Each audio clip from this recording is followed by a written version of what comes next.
The Telltale Heart by Edgar Allan Poe. True, nervous, very, very dreadfully nervous I have been and am. But why will you say that I am mad? The disease has sharpened my senses, not destroyed, not dulled them. Above all was the sense of hearing acute. I heard all things in the heaven and in the earth. I heard many things in hell. How then am I mad? Hearken, and observe how healthily, how calmly, I can tell you the whole story. It is impossible to say how first the idea entered my brain, but once conceived, it haunted me day and night. Object, there was none. Passion, there was none. I loved the old man. He had never wronged me. He had never given me insult. For his gold I had no desire. I think it was his eye. Yes, it was this. He had the eye of a vulture, a pale blue eye with a film over it. Whenever it fell upon me, my blood ran cold. And so by degrees, very gradually, I made up my mind to take the life of the old man and thus rid myself of the eye forever. Now this is the point. You fancy me mad. Madmen know nothing. But you should have seen me.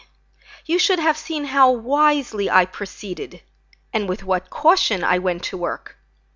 I was never kinder to the old man than during the whole week before I killed him. And every night, about midnight, I turned the latch of his door and opened it, oh, so gently. And then, when I had made an open sufficient for my head, I put in a dark lantern, all closed, that no light shone out, and then I thrust in my head. Oh, you would have laughed to see how cunningly I thrust it in. I moved it slowly, very, very slowly, so that I might not disturb the old man's sleep. It took me an hour to place my whole head within the opening so far that I could see him as he lay upon his bed. Ha! Would a madman have been so wise as this?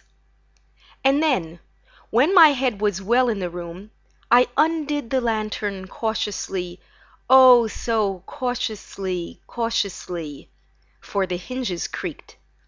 I undid it just so much that a single thin ray fell upon the vulture's eye. And this I did for 7 long nights, every night just at midnight. But I found the eye always closed, and so it was impossible to do the work, for it was not the old man who vexed me, but his evil eye. And every morning, when the day broke, I went boldly into the chamber, and spoke courageously to him, calling him by name in a hearty tone, and inquiring how he had passed the night. So you see, he would have been a very profound old man indeed to suspect that every night, just at 12, I looked in upon him while he slept. Upon the 8th night, I was more than usually cautious in opening the door. A watch's minute hand moves more quickly than did mine. Never before that night did I feel the extent of my own powers, of my sagacity. I could scarcely contain my feelings of triumph. To think that there I was, opening the door, little by little, and he not even to dream of my secret deeds or thoughts. I fairly chuckled at the idea, and perhaps he heard me, for he moved on the bed suddenly as if startled. Now you may think that I drew back, but no. His room was as black as pitch with the thick darkness, for the shutters were close fastened, through fear of robbers. And so I knew that he could not see the opening of the door, and I kept pushing it on, steadily, steadily. I had my head in, and was about to open the lantern, when my thumb slipped upon the tin fastening, and the old man sprang up in bed, crying out, "Who's there?" I kept quite still and said nothing. For a whole hour I did not move a muscle, and in the meantime I did not hear him lie down. He was still sitting up in the bed, listening, just as I have done night after night, hearkening to the death watches in the wall. Presently I heard a slight groan, and I knew it was the groan of mortal terror. It was not a groan of pain or of grief. Oh no! It was the low stifled sound that arises from the bottom of the soul when overcharged with awe. I knew the sound well. Many a night, just at midnight, when all the world slept, it has welled up from my own bosom, deepening with its dreadful echo the terrors that distracted me. I say I knew it well. I knew what the old man felt, and pitied him, although I chuckled at heart. I knew that he had been lying awake ever since the first slight noise, when he had turned in the bed. His fears had been ever since growing upon him. He had been trying to fancy them causeless, but could not. He had been saying to himself, "It is nothing but the wind in the chimney. It is only a mouse crossing the floor," or "It is merely a cricket which has made a single chirp." Yes, he had been trying to comfort himself with these suppositions, but he found them all in vain. All in vain. Because death, in approaching him, had stalked with his black shadow before him, and enveloped the victim. And it was the mournful influence of the unperceived shadow that caused him to feel, although he neither saw nor heard, to feel the presence of my head within the room. When I had waited a long time, very patiently, without hearing him lie down, I resolved to open a very, very little crevice in the lantern. So I opened it. You cannot imagine how stealthily, until at length a single dim ray, like the thread of the spider, shot out from the crevice, and fell full upon the vulture eye. It was open, wide opened, and I grew furious as I gazed upon it. I saw it with perfect distinctness, all a dull blue, with a hideous veil over it that chilled the very marrow in my bones. But I could see nothing else of the old man's face or person, for I had directed the ray, as if by instinct, precisely upon the damned spot. And have I not told you that what you mistake for madness is but over-acuteness of the sense? Now, I say, there came to my ears a low, dull, quick sound, such as a watch makes when enveloped in cotton. I knew that sound well, too. It was the beating of the old man's heart. It increased my fury, as the beating of a drum stimulates the soldier into courage. But even yet I refrained and kept still. I scarcely breathed. I held the lantern motionless. I tried how steadily I could maintain the ray upon the eye. Meantime, the hellish tattoo of the heart increased. It grew quicker and quicker, louder and louder every instant. The old man's terror must have been extreme. It grew louder, I say louder every moment. Do you mark me well? I have told you that I am nervous. So I am. And now at the dead hour of the night, amid the dreadful silence of that old house, so strange a noise as this excited me to uncontrollable terror. Yet for some minutes longer I refrained and stood still. But the beating grew louder, louder. I thought the heart must burst. And now a new anxiety seized me. The sound would be heard by a neighbor. The old man's hour had come. With a loud yell, I threw open the lantern and leaped into the room. He shrieked once, only once. In an instant, I dragged him to the floor and pulled the heavy bed over him. I then smiled gaily to find the deed so far done. But for many minutes, the heart beat on with a muffled sound.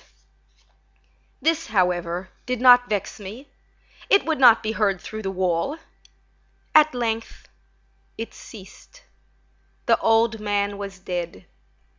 I removed the bed and examined the corpse. Yes, he was stone dead.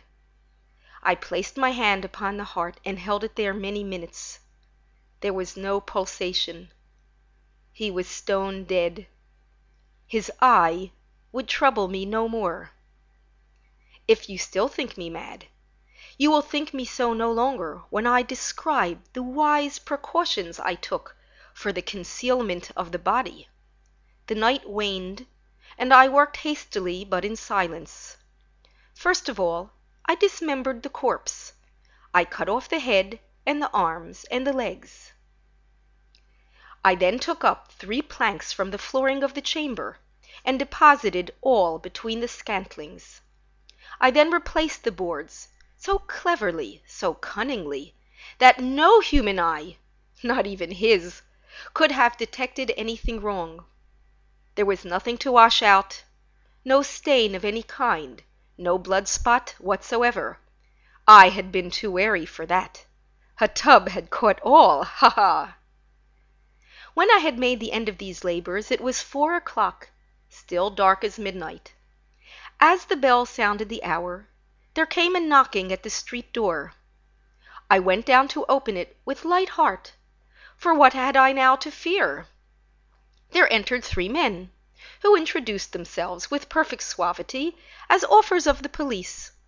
A shriek had been heard by a neighbor during the night. Suspicion of foul play had been aroused. Information had been lodged at the police office, and they, the officers, had been deputated to search the premises. I smiled, for what had I to fear? I bade the gentlemen welcome. The shriek, I said, was my own in a dream. The old man, I mentioned, was absent in the country. I took my visitors all over the house. I bade them search well. I led them at length to his chamber.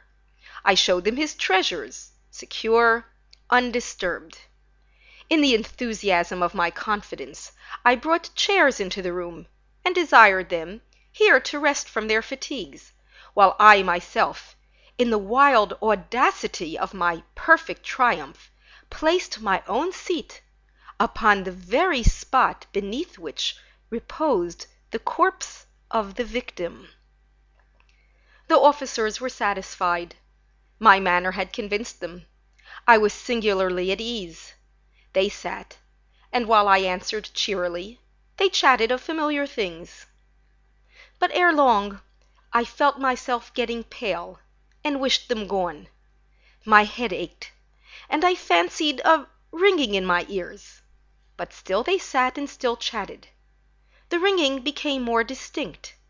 It continued and became more distinct. I talked more freely to get rid of the feeling, but it continued and gained definiteness until at length I found the noise was not within my ears. No doubt I now grew very pale, but I talked more fluently and with a heightened voice, yet the sound increased. What could I do?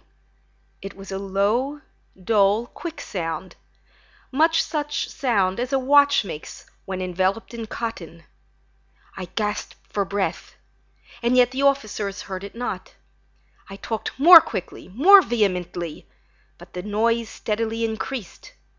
I arose and argued about trifles in a high key with violent gesticulations, but the noise steadily increased. Would they not be gone?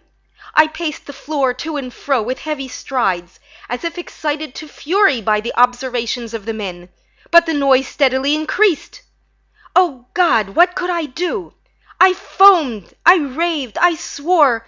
I swung the chair upon which I had been sitting and grated it upon the boards, but the noise arose over all and continually increased. It grew louder, louder, louder, and still the men chatted pleasantly and smiled. Was it possible they heard not? Almighty God, oh no! They heard, they suspected, they knew! They were making a mockery of my horror. This I thought, and this I think. But anything was better than this agony. Anything was more tolerable than this derision. I could bear those hypocritical smiles no longer. I felt that I must scream or die. And now again, hark! Louder, louder, louder, louder! Villains, I shrieked, dissemble no more. I admit the deed. Tear up the planks. Here, here, it is the beating of his hideous heart. End The Telltale Heart